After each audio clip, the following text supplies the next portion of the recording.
तो गाइस स्वागत है आपका वापस से एक और वीडियो में। रिवीजन सीरीज चल रही है, बहुत इंपॉर्टेंट।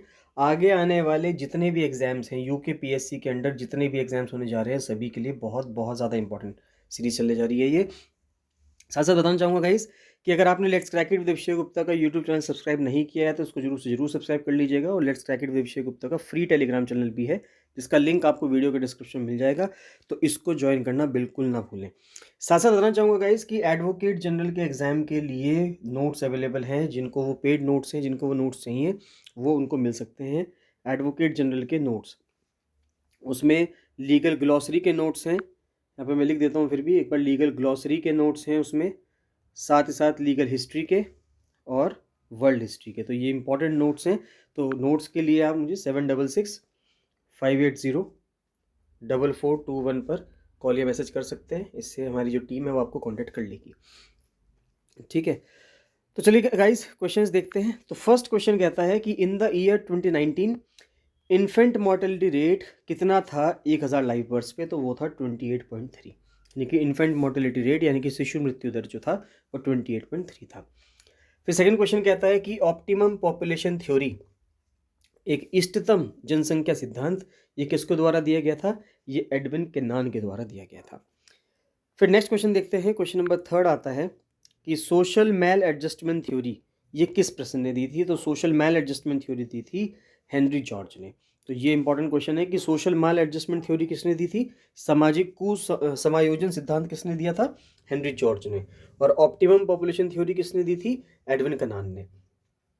फिर क्वेश्चन नंबर फोर्थ आता है कि population food supply relationship theory, जनसंख्या खाद्य आपूर्ति संबंध सिद्धांत, ये किसके द्वारा प्रतिपादित किया गया था? ये दिया गया है माल्थus के द्वारा। देखिए जहाँ पर भी फूड सप्लाई की बात आएगी, जहाँ पर भी खाने की बात आएगी, वहाँ पे माल्थus को आप याद कर लीजिएगा, क्योंकि ये वो एक इकोनॉमिस्ट थे, आप कह सकते हैं डेमोग्राफर थे, जिन्होंने ये बताया था कि खाना इतनी तेज़ी से ग्रो नहीं होगा जितनी तेज़ी से लोग ग्रो हो रहे हैं।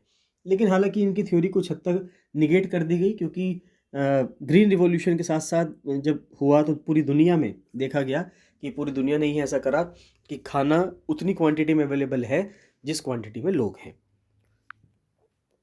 फिर क्वेश्चन नंबर फिफ्थ कहता है कि भारत में स्टेडी पॉपुलेशन की ग्रोथ जो है वो किस डेकेड में मानी जाती है? तो मानी जाती है 1921 से लेके 1951 तक में।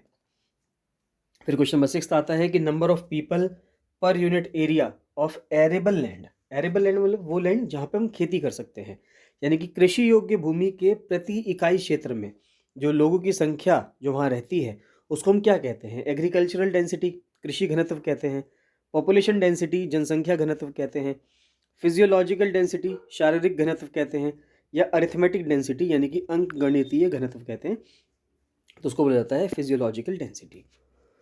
फिर नेक्स्ट आता है as per the 2011 census lowest female literacy rate, तो सबसे कम जो फीमेल लिटरेसी रेट रहा वो कहाँ पे रहा? वो बिहार में रहा। फिर क्वेश्चन नंबर 8 कहता है कि ओनली स्टेट जहाँ पे नेगेटिव पॉपुलेशन ग्रोथ दिखी है वो नागालैंड है। उसके बाद नाइन्थ क्वेश्चन आता है कि वो स्टेट यूनियन टेरिटरी जिसमें हाईएस्ट पॉपुलेशन ग्रोथ दिखी है 2001 से लेके 2011 तक में। तो सबसे ज़्यादा जो पॉपुलेशन ग्रोथ हुई है वो दादरा और नगर हवेली में रही है। फिर क्वेश्चन नंबर 10 कहता है कि highest poverty ratio percentage of 64.75 in Bihar is in which district? जो पॉवर्टी रेशियो है वो सबसे ज़्यादा 64.75% है बिहार में किसी एक ज़िले में। तो उस ज़िले का नाम क्या है? किशनगंज, गया, भागलपुर या पूर्णिया? तो वो है किशनगंज, यानी किशनगंज में जो गरीबी है वो बहुत ज़्यादा है, चरम सीमा पे है। फिर क्वेश्चन नंबर 11 आता है कि as per the census 2001 and 2011 lowest population density आपको कहाँ देखने के लिए मिलेगी? यानी कि सबसे ज़्यादा एरिया है, एरिया काफ़ी है लेकिन एरिया के हिसाब से वहाँ पे इतने लोग नहीं हैं, तो ऐसा कहाँ देखने को मिलेगा? ऐसा देखने को मिलेगा आपको अरुणाचल प्रदेश में। फिर क्वेश्चन नंबर 12 कहता है कि total population divided by net cultivated area, यानी कि कुल जनसंख्या को शुद्ध खेती योग्य क्षेत्र से अगर हम डिवाइड कर दें तो उसको क्या बोलते हैं?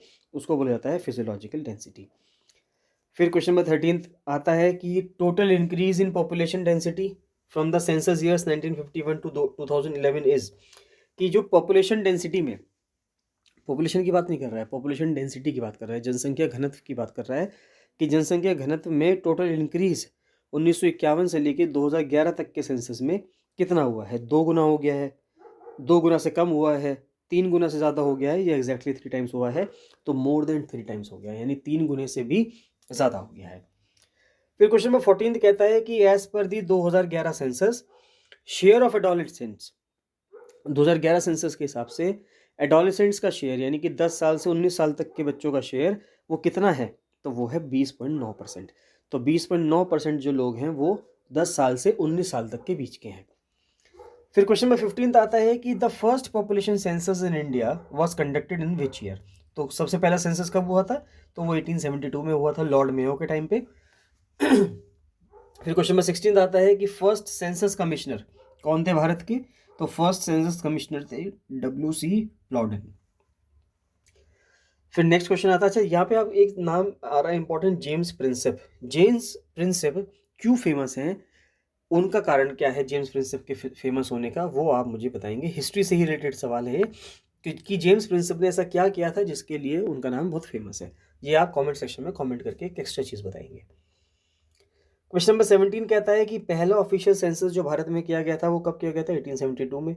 मतलब वैसे 1872 में किया गया था, लेकिन ऑफिशियल सेंसस अगर इस सेंस में पूछ रहे हैं तो 1881 आप कह दें, जब लॉर्ड रिपन के टाइम पे किया था।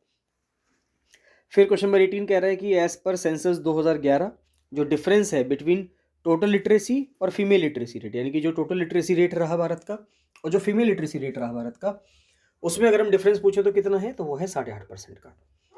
नेक्स्ट क्वेश्चन आता है कि एज पर सेंसस 2011 जो number of empowered action group है, तो एम्पावर्ड एक्शन ग्रुप भारत में ऐसे स्टेट्स भारत में कितने थे, तो ये थे 8।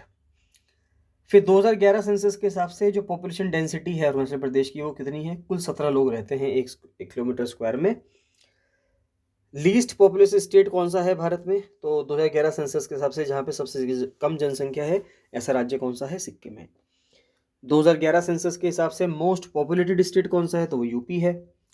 फिर 2011 के हिसाब से सेंसस के हिसाब से state has more than 1000 sex ratio, यानी कि जहाँ पे 1000 फीमेल्स से भी ज़्यादा रही हो पर 1000 मेल्स, तो वो केरला है। फिर year of the great divide in the demographic history of India is, तो यानी कि भारत के जनसंख्यिकी इतिहास में एक महान विभाजन जो हुआ है उसका वर्ष कौन सा है, तो उसका वर्ष है 1921। तो 1921 से पहले की कहानी कुछ और थी, 1921 के बाद की कहानी कुछ और है। वो इसलिए है क्योंकि 1920-1921 वाला जो दौर चल रहा था तो उसमें फर्स्ट वर्ल्ड वॉर भी हुआ, कई सारे फेमाइंस भी पड़े, नॉन कॉपरेशन मूवमेंट चलाया गया। भारत में जो जान और माल की जो उस टाइम पे आप कह सकते हैं नुकसान हुआ वो बहुत बड़ी मात्रा में हुआ है। क्वेश्चन नंबर 25 कहता है कि as per census 2011 least populated union territory is, तो 2011 सेंसस के हिसाब से सबसे कम जनसंख्या वाली यूनियन टेरिटरी कौन सी थी, तो वो थी लक्षद्वीप। फिर नेक्स्ट क्वेश्चन आता है कि सेंसस 2011 के हिसाब से सेकंड लीस्ट पॉपुलेटेड स्टेट कौन सा है, सेकंड लीस्ट, सबसे पहला लीस्ट तो सिक्किम था, दूसरा लीस्ट है मिजोरम। फिर तीसरा कहता है 2011 सेंसस के हिसाब से दिल्ली की पॉपुलेशन डेंसिटी कितनी है, तो वो है 11,320 लोगों की। दिल्ली में 1 किलोमीटर स्क्वायर के अंदर 11,320 लोग रहते हैं। 28 क्वेश्चन कहता है कि सेंसस 2011 के हिसाब से lowest density of population among union territories, कि यूनियन टेरिटरीज में सबसे कम डेंसिटी जो है पॉपुलेशन की वो किस यूनियन टेरिटरी में है, तो वो है अंडमान निकोबार आइलैंड्स में। तो अंडमान निकोबार आइलैंड्स का एरिया ज़्यादा है, वहाँ पे लोग कम है। क्वेश्चन नंबर 29 कहता है कि ऑफिशियल लैंग्वेज क्या है राजस्थान की, तो राजस्थान की ऑफिशियल लैंग्वेज हिंदी है। क्वेश्चन नंबर 30 कहता है कि ऑफिशियल लैंग्वेज क्या है नागालैंड की, नागालैंड की ऑफिशियल लैंग्वेज क्या है, इंग्लिश है। कांगड़ी लैंग्वेज ये mostly spoken in which state, तो कांगड़ी लैंग्वेज कहाँ बोली जाती है, हिमाचल प्रदेश में बोली जाती है। फिर क्वेश्चन नंबर 32 कहता है कि what are the first and second official languages of Telangana. अच्छा क्वेश्चन है। तो तेलंगाना की पहली और दूसरी ऑफिशियल लैंग्वेज क्या है, तो वो है तेलुगु और दूसरी उर्दू। तो तेलुगु जो आंध्र प्रदेश की भी एक भाषा है, तो आंध्र प्रदेश और तेलंगाना की जो पहली भाषा है, अगर हम तेलंगाना की बात करें तो तेलंगाना की पहली भाषा तेलुगु है और दूसरी भाषा कौन सी है, दूसरी भाषा उर्दू है। फिर क्वेश्चन नंबर 33 कहता है कि हिंदी लैंग्वेज एक डिसेंडेंट है इनमें से किस लैंग्वेज की, तो संस्कृत भाषा की। सिंपल सी बात है, संस्कृत भाषा की डिसेंडेंट है, वंशज जो है वो संस्कृत भाषा है उनकी। 34 आता है कि what are the official languages of Andhra Pradesh, तो आंध्र प्रदेश की क्या इसमें से ऑफिशियल लैंग्वेज है, तो तेलुगु ही है, अभी हमने डिस्कस किया। एओ आओ एक प्रोमिनेंट लैंग्वेज है जो बोली जाती है किस राज्य में, तो ये नागालैंड में बोली जाती है। क्वेश्चन नंबर 36 कहता है कि ट्रेडिशनल लैंग्वेज यूज्ड इन बहोना, जो शंकर देव ने बनाया था, तो ट्रेडिशनल लैंग्वेज जो उसमें इस्तेमाल की जाती है वो कौन सी है? वो है ब्रजवाली या ब्रजावली। क्वेश्चन नंबर 37 कहता है कि सिन्हाला एक मेजर लैंग्वेज है किस देश में? श्रीलंका में। सिन्हाला जो है एक श्रीलंका की मेजर लैंग्वेज है। क्वेश्चन नंबर 38 कहता है कि what is the world's second largest language family, दुनिया की दूसरी सबसे बड़ी जो लैंग्वेज फैमिली है वो कौन सी है? तो वो सीनो तिब्बतन है। फिर क्वेश्चन नंबर 39 आता है कि Italic, Celtic and Germanic languages कौन सी भाषा की फैमिली से बिलोंग करते हैं? सीनो तिब्बतन से, इंडो यूरोपियन से, एफ्रो एशियाटिक से, द्रविडियन से। आई थिंक इंडो यूरोपियन इसका आंसर, बिल्कुल इंडो यूरोपियन इसका आंसर है। क्वेश्चन नंबर 40 कहता है कि unified script proposal for 9 Indian languages is known as, यानी कि 9 भारतीय भाषाओं के लिए एकीकृत लिपि प्रस्ताव को क्या कहा जाता है? भारती, देवनागरी, ब्रह्मी या सिद्धम, तो उसको भारती कहा जाता है। फिर क्वेश्चन नंबर 41 कहता है Kolhati language is spoken in which state, यानी कि जो कोल्हाटी भाषा है ये किस राज्य में बोली जाती है? तो ये महाराष्ट्र राज्य में बोली जाती है। क्वेश्चन नंबर 42 कहता है कि Urdu is also referred to as, यानी कि उर्दू को इस नाम से भी जाना जाता है, कौन सी?